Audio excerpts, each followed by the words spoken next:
Congressman Scott Peters is the Democrat on the House Budget Committee. More robust views, Congressman, from yourself. But before we get on to budgetary matters, what do you make of this idea of a male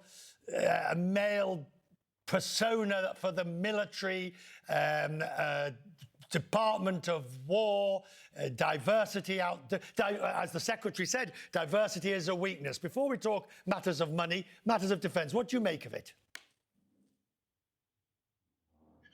Well, I think the gentleman you just had on, the general, had it right. We want the people who are best for the job, and we had a situation where in the past maybe everyone wasn't able to compete, so we wanted to make sure we had a wide competition for those positions.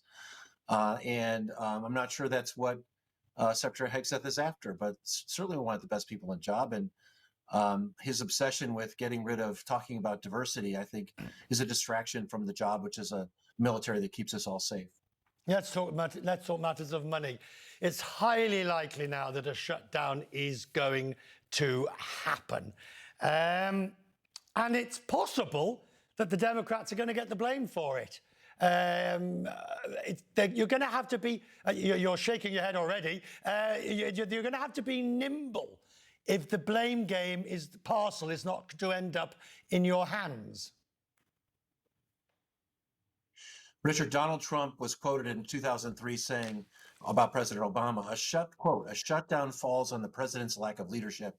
He can't even control his own party and get people together in a room. A shutdown means the president is weak. This is Trump's shutdown.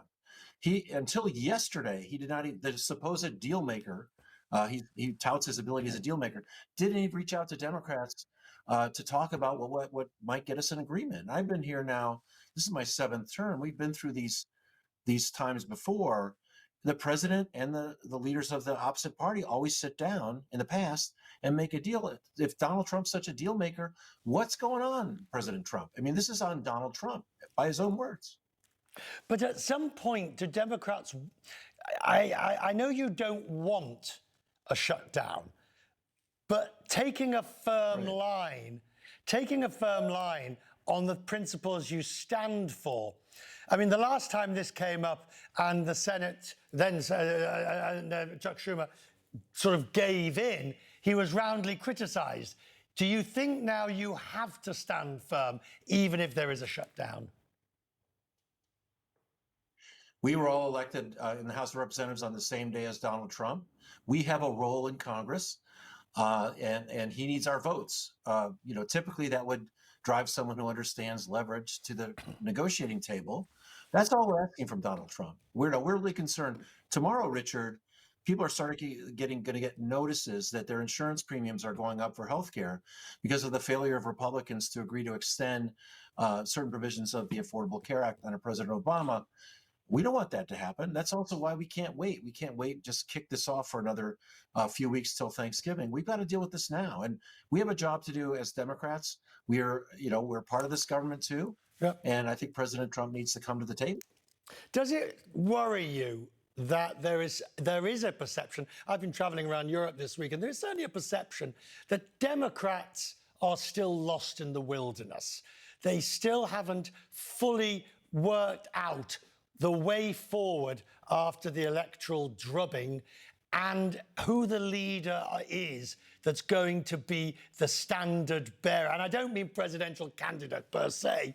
I mean, who's at the front? Who are you following over the hill?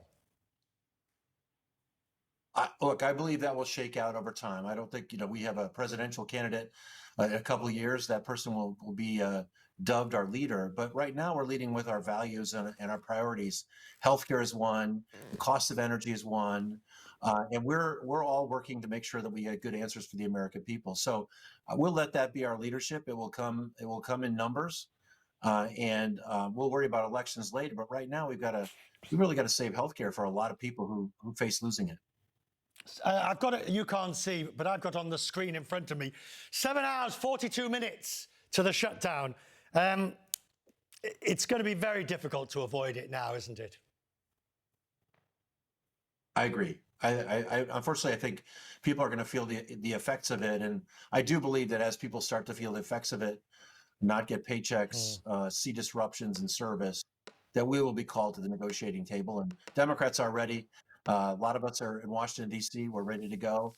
And we expect the same from the president, and hopefully soon. You know, as they used to say, you'll know the phrase, Congressman, it's no way to run a railroad, as they used to say in previous days. Thank you for joining us tonight. I'm grateful for your time. Thank you, sir. Thank you, Richard. Thank you. Thank you.